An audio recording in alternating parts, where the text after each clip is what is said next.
in ESP learners' communicative competence through pragmatic instruction, theory, and practice. First, allow me to thank the organizers for their invitation. Professor Nadia, thank you so much. Fadila, and all the team, thank you very much. Okay.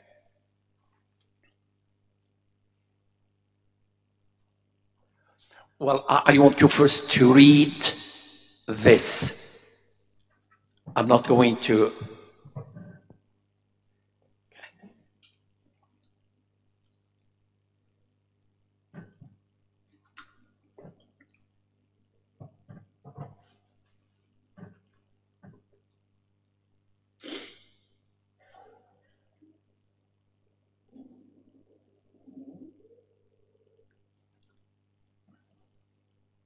Okay, so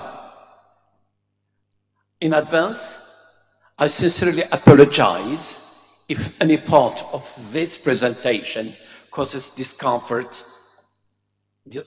discomfort, of course. I don't know your culture and how you see things.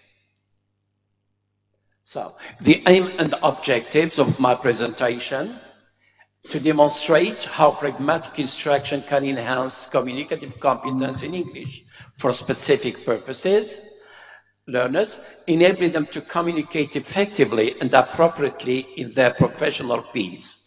The objectives: to explain the significance of communicative competence with ESP and its relation to pragmatics. 2, to analyze the components of communicative competence as applied to specific professional context. 3, to explore key aspects of pragmatics, such as speech acts, politeness, cultural awareness, and their role in preventing misunderstandings in specialized fields. And finally, to provide practical strategies and examples for ESP instructors to incorporate pragmatic instruction to their teaching. Of course, due to time constraint, I'm going to focus on medical English rather than legal or business English.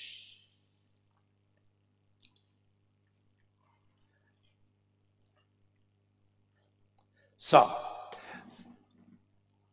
a brief definition of pragmatic for ESP. English for specific purposes, ESP, is a special language because it is highly focused, practical, and relevant. It addresses the specific communicative needs of the learners in their specific fields. Any misuse of ESP in such context is never tolerated. And I repeat it, and I mean it, is never tolerated, as it often leads to serious misunderstandings, okay, and even life-threatening situations. 2, communicative competence and pragmatics. Let's have an idea about the communicative competence, which is a concept introduced by Delines. It encompasses the ability to use language appropriately in various social contexts. Remember, social contexts are the backbone of the conversation and communicative competence, okay? Where learners are expected not only to understand the technical vocabulary and structures of their specialized fields, but also to effectively communicate in real-world professional situation. We have Canal Swain's communicative competence models. We should take into account these whenever we plan something in ESP: grammatical competence, sociolinguistic competence, discourse competence, and strategic competence. The key aspects of pragmatics in ESP include speech acts, okay? Example, requesting, advising, apologizing, okay? 2, politeness and face. And here, politeness and face are crucial to a very efficient communication, especially in ESP. C, contextualize meaning and implicature. Here, Grice's concept of implicature is important for ESP learners to understand how meaning is often implied rather than explicitly stated. Misunderstanding these subtle implications can lead to significant miscommunication. I can give you a brief example. I was attending an international conference, and there was a technical problem with the speaker from abroad. And the moderator asked the speaker to give him permission to show the PowerPoint, the speaker's PowerPoint from Algeria. Okay. The moderator said, "Doctor, may I use your, since you can't open your PowerPoint, can I open it from here?" She didn't say anything. He asked again the question. She didn't say anything. He asked for the third time, and she got angry. "Non, il ne faut pas." You see, silence means no. And he repeated 3 times. You see, silence is a message, don't do it. Here we have to understand the hidden message, even of being silent. Cultural awareness in pragmatics is cross-cultural pragmatics is essential in ESP, where professionals often engage with individuals from cultural backgrounds. Thomas discusses the concept of pragmatic failure, which occurs when speakers' intended meaning is misunderstood to cultural differences. Well, actually, in the example I gave you, the Algerian learner, because we have values, he wanted to help, but that lady, because she doesn't know our culture, she thought that he is not respecting her. Okay. Now, we go to the examples. Dear all, please, look and follow carefully. Scenario 1, at the doctor. The patient visits a doctor complaining of painful lymph nodes in the neck. Look, the doctor, the patient, and he's examining the nodes. Warning, these may be symptoms of cancer. So, lymph nodes are clustered in specific areas such as the neck, armpits, and the groin. Look at the pictures. Above the first picture, the neck, second picture, armpit, the third picture is the groin. Okay? Here in this situation, the doctor must examine this area to determine if the lymph nodes are present or not. And he must examine the armpit and the groin. But examining the groin can be a risky behavior that causes serious problems in some cultures. A man examining the groin of a lady, a medical, okay? It's a risky behavior in some culture. How should he behave? Okay.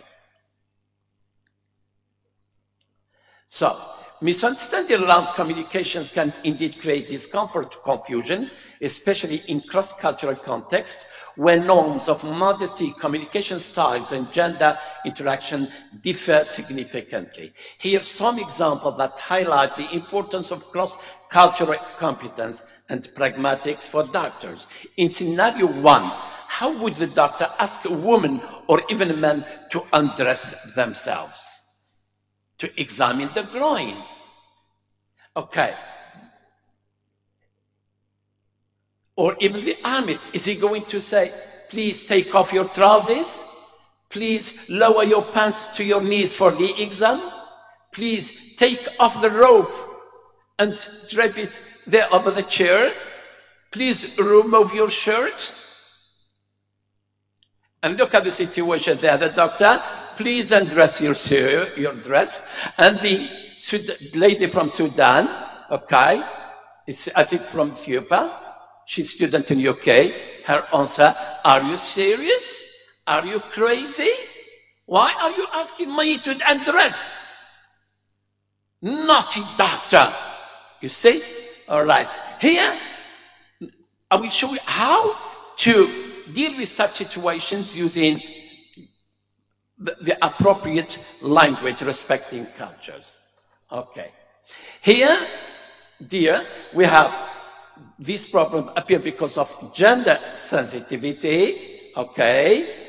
Here, a male doctor is, for example, in many cultures, interaction between men and women are strictly governed by modesty rules. For instance, a male doctor instructing a female patient to undress without offering a female a private change in area might make the patient feel uncomfortable and even violated. In some conservative culture, a woman might refuse to comply with the request, leading to delay in care. 2, we have direct and indirect communication. Some cultures value direct communication to show politeness. For example, in countries like Japan, being too direct, undress yourself now, might come off as too harsh or impolite. And there is a conflict between the patient and the doctor. Instead, a more culturally appropriate phrase could be, could you please remove your clothing from the waist down so that I can examine you? It's a long but polite and acceptable question. For religious and cultural modesty norms, in some Muslim countries, both men and women may need to stay covered as much as possible, especially in front of the opposite gender. An instruction like undress yourself could cause serious offense or distress. Please remove your outer clothing while keeping yourself covered with a sheet can make the interaction more respectful. Finally, men and women may need to stay, of undress. Different languages and cultural contexts may interpret instruction differently. For example, a request to undress yourself might be understood by some as needing to remove all clothing leading to unnecessary embarrassment. Provided specific instruction like, please remove your shirt, but keep your undergarments on, clarifies the request. Okay, please remove your shirt, keep your undergarments so that I can examine your armpit. Here, the patient will accept it. And there is no misinterpretation. Okay, so number 6, how to say these things, okay, one male indirect, yet clear and respectful, pragmatic strategies for speech structures, okay, explain the reason first. 2, offer options, okay, for example, when you explain the reason first, here, for example, sir, madam, I need to examine your chest to listen to your heart and lungs. Could you make sure I can access to that area with politeness? Okay. When you give the purpose, they accept. Offer up options, okay. You can either loosen your shirt or lift it up slightly so that I can check your breathing. Use softened or ident indirect language. Use euphemisms or alternatives. Example, instead of using the word undress, use less direct alternatives. Would you be able to make sure that I need to check is accessible? Okay. Then utilize tools like gowns and sheets. F, request actions on clothing without saying undress. And G, use body languages and gestures. Okay. In some situation, doctors can use nonverbal cues to guide the patient. Now, the last point is body language in formal and sensitive settings in medical context. Number 1, you have to be calm and reassuring eye contact. 2, soft hand, okay, open hand gestures, because our doctors can examine foreigners and they have to know the cultures of others. Okay, respectful distance.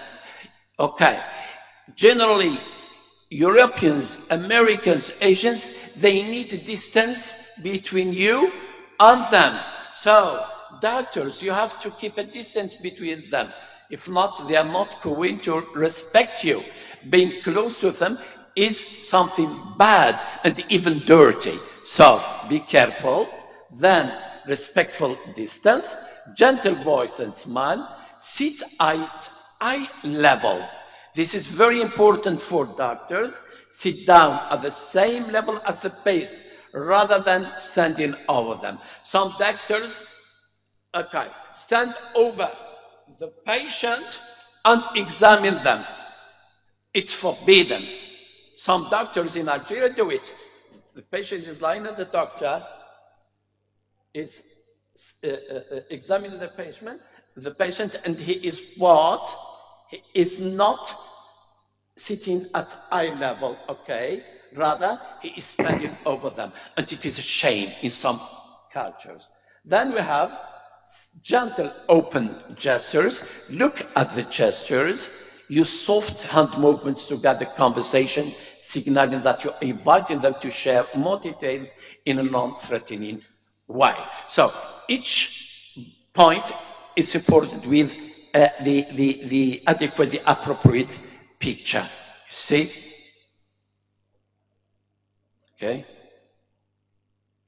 So you have to maintain open postures, lean slightly forward, picture, relaxed posture, slight smile and nodding, physical touch. Before doing so, doctors should provide clear, respectful explanation of the medical necessity, as I need to examine the abdomen to check for any issues, or I need to examine your groin, your armpit, to check whether there are nodes or not. Okay? Conclusion, dear all, pragmatics and cross-cultural understanding are essential components of communicative competence in English for specific purposes. Without these skills, doctors may interpret or misuse language, potentially compromising their professionalism or, in severe cases, causing critical misunderstanding. Emphasizing the social, linguistic, and contextual dimension of language. Pragmatic instruction equips ESP learner with the ability to handle complex professional interactions effectively and with cultural sensitivity, ensuring clarity and confidence in communication. Well, I'm very sorry I can't deal with business English, legal English due to time constraints. And thank you very much for your attention. Thank you.